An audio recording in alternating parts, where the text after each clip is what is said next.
Good evening and welcome. Let's take a look at our top story this hour. Today marks 31 years of one of the most brutal crackdowns in modern history. While China has erased the Tiananmen Square massacre from its history books, there are many survivors who still remember what happened on that fateful night in 1989 when Beijing deployed tanks and opened fire on pro-democracy protesters, most of whom were just college students. So let's tell you how people across the world are commemorating the victims 31 years on. In Hong Kong, pro-democracy activists organized a performance art in a causeway bay. The project is called This Generation's June 4th and invites artists every year to commemorate the Tiananmen Square victims. The annual Vigil at Hong Kong has been banned by the government this year over social distancing fears. 依家呢一刻同埋我哋呢一刻嘅呢一即係今年依家31週年6·4，但係我哋其實我哋嗰個6·4當年嘅事情，依家其實喺香港發生緊。咁我哋依家想呈現嘅係呢啲嘢咯，即係咁嗰陣時被打壓咗，咁可能我哋跟住嚟緊，我哋香港都會係呢啲咁嘅情況出現。咁呢啲言論自由或者係你所有你嘅創作自由啊。 即係可能我哋會受到打壓，咁我哋想呈現嘅係呢啲嘢咯。On your screens now are the visuals from Victoria Park. This is where the annual candlelight vigil is usually held, but today it has been barricaded. Pictures of people kneeling in front of the barricades are going viral on social media. This year's anniversary is even more poignant as it comes at a time when Hong Kong's autonomy is being eroded by China's new security laws. In South Korea, activists assembled outside the Chinese embassy in Seoul. They paid tribute to the Tiananmen Square victims and offered their support to the pro-democracy protesters in Hong Kong. Taiwan's President Tsai Ing-wen took to Twitter to remember the victims of Tiananmen Square. She said that there was a time when June the 4th was missing from Taiwan's calendar.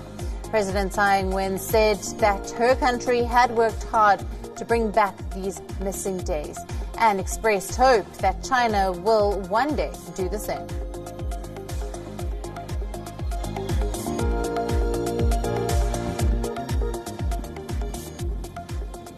Earlier, we spoke to former Hong Kong lawmaker Emily Lau from Hong Kong. Listen in. Well, I think this is absolutely disastrous. Today is June 4th, and 31 years ago, there was a massacre in Beijing, and nobody knows how many people were killed. And in the past 30 years, Hong Kong people have been able to go to Victoria Park in the evening to light their candles, to commemorate the dead, and of course to say that they want the whole thing investigated. But this time round, the government is hiding behind the COVID-19, the pandemic, and say that people should not gather in big numbers. And the park has been closed off. And so we don't know what will happen tonight. Maybe people will still go there, and there may be violent confrontations with the police. And I hope people will not be injured or be killed.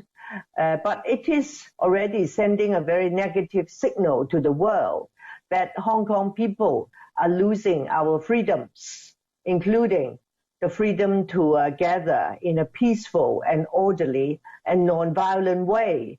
And it's something that we have been doing for 30 years. But now, on the eve of the central government foisting a national security law on Hong Kong, our freedoms are already vanishing very fast. Of course it's possible. I think we should not rule anything out regarding the Chinese Communist Party. They are capable of anything. And it is very sad. And that's the reason why people in Hong Kong are so angry and also so terrified, and people are trying to flee to get citizenship of other countries so that they can have a lifeboat if things go very wrong. But we certainly don't hope that, this vigil will never be held in Hong Kong again.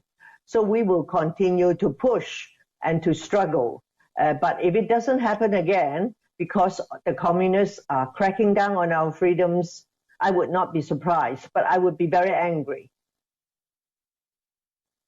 Well, I certainly hope that this national security law will not be the beginning of the end of Hong Kong. We will fight very hard to try to maintain our freedoms. We've never had democracy. We didn't have it under British colonial rule, and we still don't have it under Chinese rule. But we enjoy freedoms, the rule of law, personal safety, independence of the judiciary. And these are things that the Hong Kong people cherish. So we don't want them to disappear. But if the national security law comes in and we have people from mainland China coming in to enforce the law, to arrest people, to tap our phones, to get our personal data and all that, then of course, Hong Kong as a free city is finished. We will be just another Chinese city, and we don't want that. And I just met with a friend from the business community who has links with Beijing, and he's very optimistic. He kept telling me that, oh no, Emily, don't be worried. Everything will be okay. I mean, Hong Kong, we can survive this. We survived the Beijing massacre in 1989. We survived other crises, and Beijing does not want to kill Hong Kong. So I said, well, I hope you're right. So, I mean, it's up to Beijing. They can kill it, or they can be a bit, lenient.